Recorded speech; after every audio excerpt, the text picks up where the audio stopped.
grandmother was uneducated. We moved from Pakistan during the partition and we started our lives here. I lost my father very young, but my mother made sure that my mom was a graduate. So because she was a graduate, she could take, we lost our father very soon, so she could take on a lower job in the same company, and she made sure that we all three sisters were good. My youngest sister was a commander with Air India for 23 years.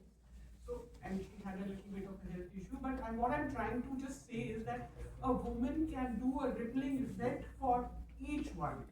We have to inspire, and I have seen, and I'm sorry to say, sometimes a woman is one who does not inspire and is also envious of the other woman. I think this is something we have to think about, that we are here on this platform coming together as soul sisters, and our inner soul, which I think many of the speakers touched, should inspire all of us to move forward and make the world a better place to live.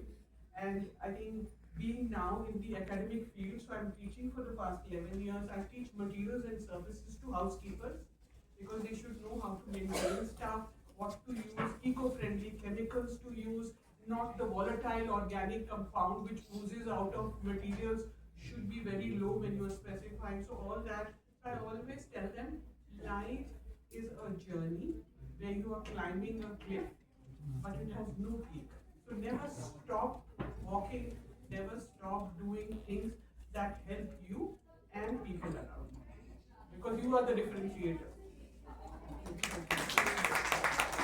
Awesome thought here. Very nice. Now, moving on to Shivendita Singh ji. Shivendita Singh is a multidisciplinary sustainability professional with experience across polymers, renewables, textiles, and smart cities. She has worked to advance sustainable practices and innovation across industries. Her leadership roles include heading the partnership division at Fusion Fashion Technology Society and serving as a research executive at Digital Economies. So over to you, Shivendra. Thank you so much for the introduction, and it's been so much grateful to be part of this great gathering. Like we're hearing since the morning, circularity has always been the part of an Indian lifestyle. Reduce, reuse, and frugality. This is something that we have always we have practiced. This has been passed from generations to generations.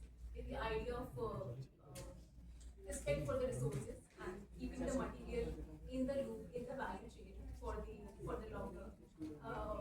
The old clothes, it's very common to us that the old clothes were passed to the younger siblings, and even when they were discarded, they were turned into the wrecks.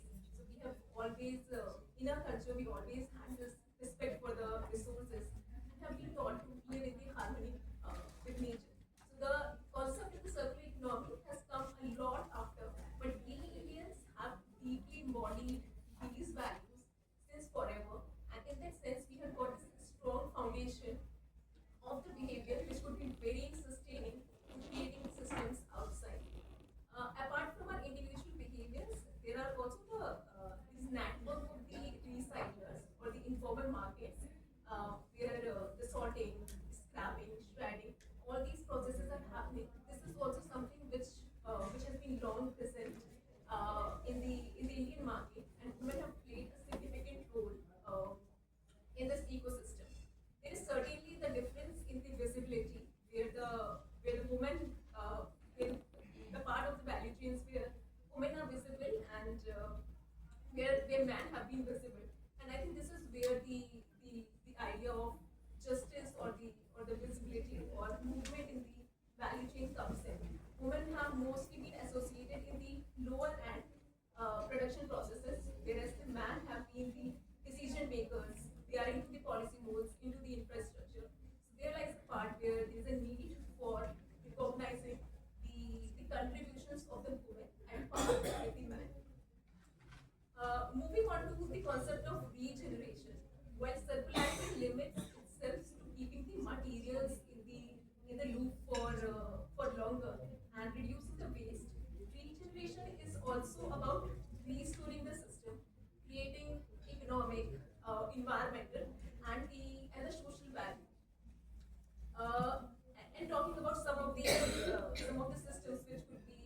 emerging from here, apart from just recycling. So I'll be throwing on some technical jargons here.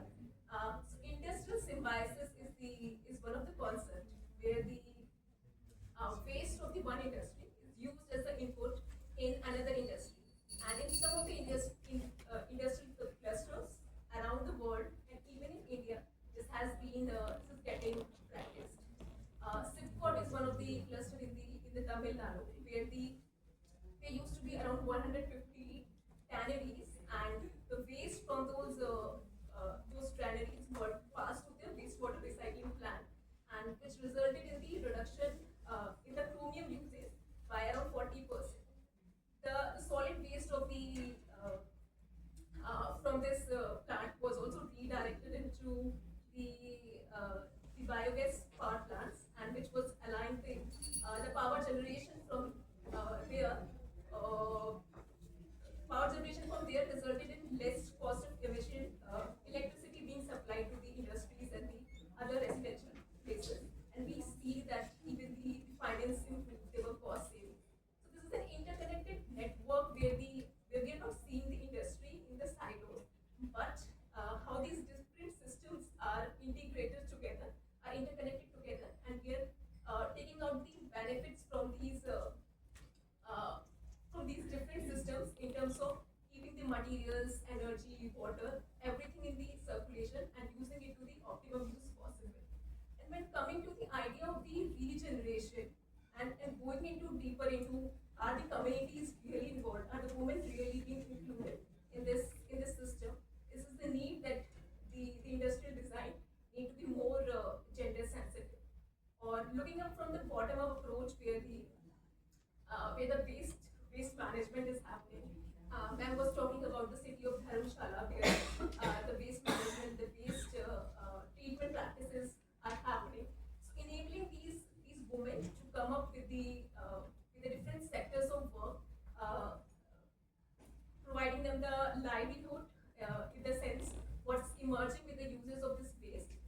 Like it is also the case of one of the textile recycling facility in the Navi Mumbai, where the scrap enabled. I think just one more minute. Where the scrap enabled these women to create the products like bags and the newer garments, and was providing them with the livelihood. So this is the idea where the regeneration come in, and because it is allowing these women to be included in this ecosystem and giving them that livelihood. So all together, from the policy perspective, we need that both the top-down approaches, like what we were seeing in the case of the industrial cluster, and the bottom-up approaches, like these waste management, which is happening on the ground, which is an interlinkage to the industrial and the urban symbiosis, goes on together, and it is also necessary that in these in this entire value chain, the contributions of the women are recognized and the opportunities for them are created, because only in case that the circulation is fair in the entire supply chain, then only it would be inclusive, then only it would be regenerative in the truest sense. So Thanks this a is lot, where I will. Nivedita. Thanks. Now moving on to our next speaker, Anju Malik. She's a accomplished independent director with over 30 years of senior leadership and entrepreneurial experience across the nutrition, beauty, wellness, and consumer sectors. She has strong expertise in corporate governance, financial oversight, and operational scaling with focus on ESG driven growth. Over to you, Anju.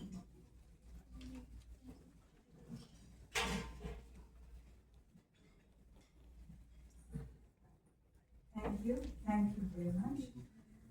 Um, I'm talking about circular and regenerative economies beyond recycling. Good afternoon, dear soul sisters. Imagine a world where waste is not the end, it is the beginning. For decades, recycling alone was a band-aid on a gaping wound. It captured only 9% of plastic waste globally, while the rest choked our oceans and our landfills. Thus, we can see recycling as an approach does not restore value. Regeneration in waste management goes beyond traditional recycling by transforming waste streams into raw materials, energy, or new products, creating a circular economy. The real shift, therefore, lies in how we design, consume, and value resources, and how we, the citizens, as participants in the system, choose to engage with it. Today, I would like to appeal to everyone to look beyond recycling to embrace circular and regenerative approaches to redesign prosperity from ground up. Speaking about circular and regenerative economies in the beauty and wellness industry in particular, where I have spent over 30 years scaling brands, this shift is visible and transformative. Typically, a circular economy closes the loop when products are designed for reuse, repair, and remanufacturing, eliminating waste by design. Think, for example, refillable skincare packaging from brands like Mama Earth, reducing use of virgin plastic by 70% and slashing costs through customer loyalty loops. So, no more linear take, make, dispose models. Instead, we lease, share, and regenerate the resources. Going beyond circularity, focus in the regenerative approach, on the other hand, is about extracting nutrients, water, and energy from waste, converting plastic into new items without using water, and recovering metals from industrial byproducts and creating biogas, etc. This approach not only minimizes harm, it also actively restores. In the beauty industry, my friends,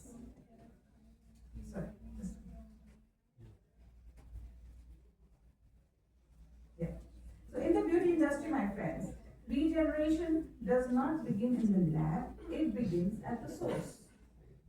How we source ingredients, how we improve soil health through natural inputs like farmyard manure and vermicompost, and use crop rotation to restore nutrients and prevent soil depletion. And most importantly, how we engage with the communities, especially women who cultivate, harvest, and process those ingredients to sustain the ecosystems. As another live example from my industry and part of the circular and regenerative economy initiative, Unilever, top listed company, has factories in India and Brazil aiming to restore watersheds, moving from efficient use of water to net water positivity by using rainwater harvesting, including building of check dams and restoring of ponds to recharge groundwater levels. The company is also committed to executing 1 million hectares of regenerative agriculture, showcasing a shift from ESG initiatives to core supply chain redesigns. Now, this is where our conversation will become more important and more complete. Sustainability and circularity is not just about materials and waste alone, it is also about people. Ecology is not gender neutral across communities. Women who are deeply embedded in managing natural resources, whether it is sourcing ingredients, farming, water systems, or even informal waste economies, are often the first to experience environmental stress. Yet they remain underrepresented where key decisions are made. So if we are serious about building a better world, we must also focus on bridging gender and ecology not as a social aspiration but as a systemic necessity. I'm going to leave you with a thought. Like in beauty and wellness, where we are in the business of care for the body, care for the self, the question before us today is, can we extend the same philosophy of care to the soil, to the ecosystems, and sustain them. Because only when we bridge all three, gender, ecology, and regeneration, can we truly create a better world. Thank you.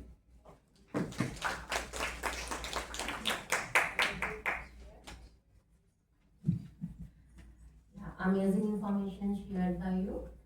Now I'd like to invite Anam Hussain. Anam Hussain is a New Delhi-based sustainable fashion designer and founder of label Anam Hussain.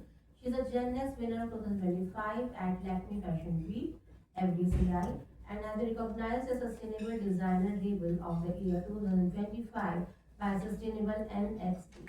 So over to you, Anam. Hello everyone. I'm very delighted to be in the room first of all because this is a treat to a designer to see ajrak, chikankari, brocade, jamdani, and all the crafts from all parts of India. So I'm very delighted to see visual art on all of you. I think it's women who put on the thought to wear the crafts of India and they're really taking the legacy and the heritage forward. So very honored to be here.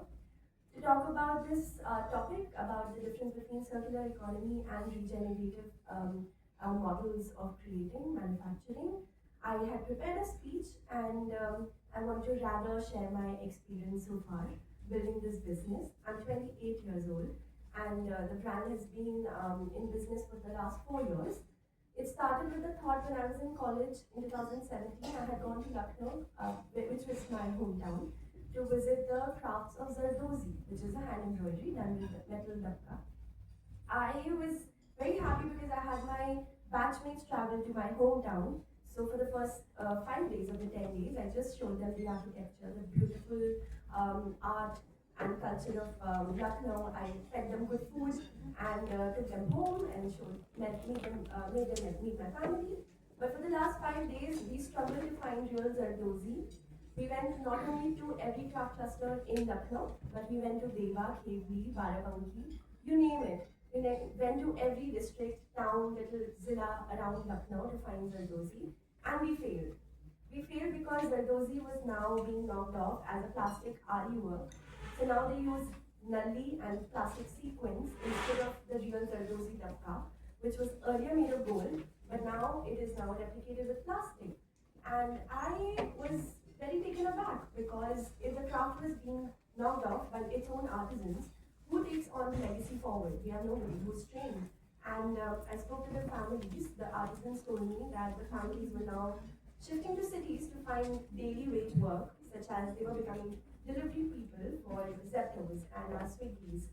And they were getting paid on a daily basis. It was easier for them to get money rather than be an artisan, make a product for a month straight and get paid pennies for it. So it really hurt me. I came back to college. I told this to my faculty. My faculty did not approve of it. They said that I did not put in the effort to find the real artisan. I failed that semester very gladly because 3 years later I bootstrapped, self-funded my business, which was to take care of the crafts of India, work with the artisans from their ground up, do not displace them from the craft clusters so they don't shift to the cities, because we definitely see Zardozi on an Anita Dongre and a Sabyasachi lehenga, but we don't see it on people. So who's really buying it? Where is the product being made? And who's really taking the craft forward in the craft cluster? So for me, it was a big debate that I had to really resolve for myself and for my hometown. Years later, when I was working on a project with artisans from Madhya Pradesh, they were making very beautiful marble print fabrics for me for my design collection for spring summer last year, 2025. What happened was I got this fabric hand loom, hand woven with linen and zari in Madhya Pradesh, took it to the Madhya Pradesh craft cluster, had it all marble printed, then brought it to Delhi in Delhi Heart. On April 14th, there was a big fire there. Within half an hour, my bulk fabric, which was all of my amount saved up, burned to ashes. And there was no resolution to this because this was termed as a natural calamity. And of course, I could not ask for the compensation from the artisans. I couldn't ask it directly from the government. So I didn't have an answer to the problem. The only thing, I was of course in a panic attack for the first week when this happened. I reached out to my customers, I spoke directly to them, I told them the problem. My first customer being the community, which is a big part of circular economy. They told me that what if they donate me an old sari and I make something out of it for them. So I made a shirt, I made a jacket. What started as the first product I made for somebody started as a revolution. Then I started to collect fabrics, not from one person, I started to collect it from all my customers. Now I have somebody who's called Sahas Waste Management who collects it from me not only from Dharamshala, Bangalore, and also another part of India.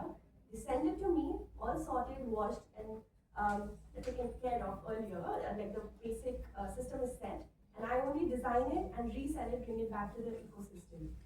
So I think that in the whole circular economy, you find it's like a relay. You find your spot and you do that job very well, so that others kind of get linked to the ecosystem. And of course, moving forward, we want to be regenerative, which is also not only taking care of what is the discard of an industry, because what we have to do is we have to really plug the production of fast fashion. Today in India, we make fashion, fast fashion for Zara and H&M at premium. They don't pay our laborers, they deplete our natural resources, but we are also shopping from them. We are also paying them enough amount for them to make profits out of us, for only them to throw the same discards in our land. We are the hills of Gazipur. Fashion is the third largest polluting industry of this planet today. So we really have to think what we are buying and what it is made of, because today we have banana fibers, we have lotus fibers, we have fibers made out of casein, protein, and milk. We also have the discard of the slaughterhouse industry being used as leather today. India is the manufacturing land, but also we are, as women, have a big responsibility to wear crafts and take this economy forward, because we play a big part as customers and consumers of fashion in this ecosystem, and a lot depends on us to sustain this demand. Thank you. Thank you. Thanks for sharing your different experiences and how you tackled with all the obstacles. So I'll request Dr. Ambedkar to please felicitate the speakers of this session. This was indeed very inspiring session put in by all the speakers, and we have learned a lot for the circular economy, and especially you have mentioned the different aspects from where we can extract the fibers, and more of to promote the Indian tradition, culture and the textiles. And for you, like it was very empowering to know how the circular economy works in beauty industry and what are the laws and regulations we can have, and the women can empower themselves by utilizing the natural resources which already we have, and also applying the mindset to have that circular economy adopted in their daily life. So this was indeed very, very nice session. In applaud from my side. Thank you for all the speakers of the session.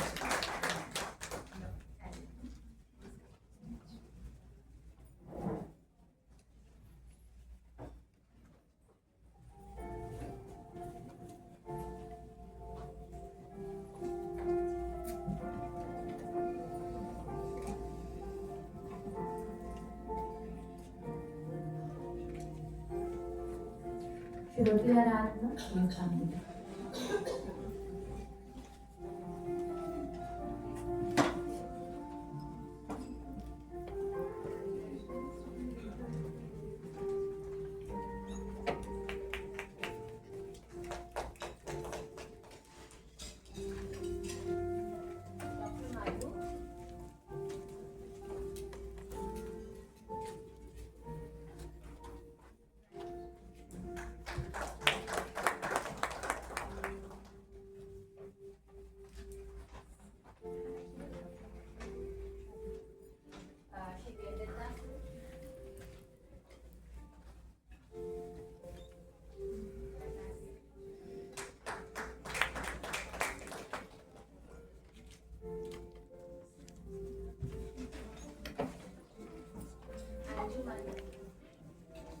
बंद कर दो वो जरा